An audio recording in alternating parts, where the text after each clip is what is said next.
used to think, just like a lot of people, oh, cremation, it's easy, it's, you know, cheaper, but it's got a very huge environmental cost.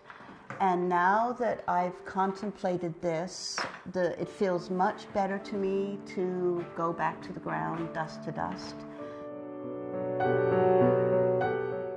I had my own near-death experience. I was diagnosed with a stage 4 cancer 20 odd years ago, and it really gives you a whole different take on life.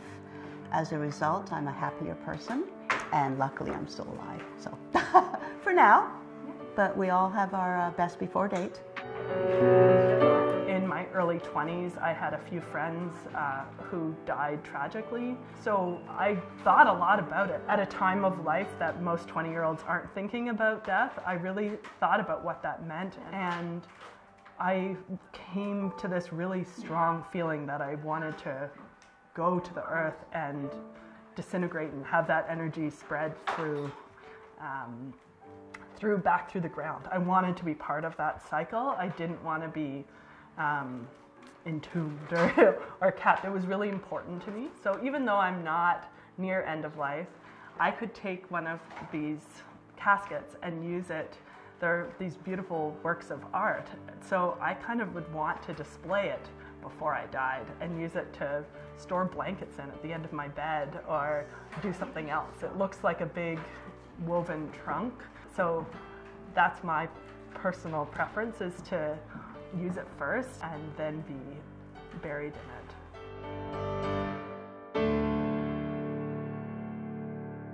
This is the lid of the coffin. Yeah. The willow basket tree tradition has been in Europe for years, for thousands of years, really. And willow, it's beautiful. It grows so well. It's called coppice agroforestry when you do it on this kind of a scale and in this method where you cut it every single year. So willow is incredibly easy to grow as such. The climate, it does really well here. And it's local, it's sustainable, and it's a carbon sink. So willow actually is a carbon capture, and once you put it in a basket, that carbon remains intact for as long as the basket is intact. And in terms of burial baskets, once you put that basket underground, that carbon is captured. So our idea of a green burial is not only that it biodegrades, but everything has been sourced locally, and therefore it's sustainable, you know, and doesn't cost any carbon in any way, other than maybe moving it from, you know, the church to the graveyard. Just one take it around the corner. I really appreciate that I can take it from the soil where I'm actually planting the materials that then I'm going to tend and harvest and work with. And then that product that I'm creating is an object of beauty, but it's also something that's then going to go back to the soil.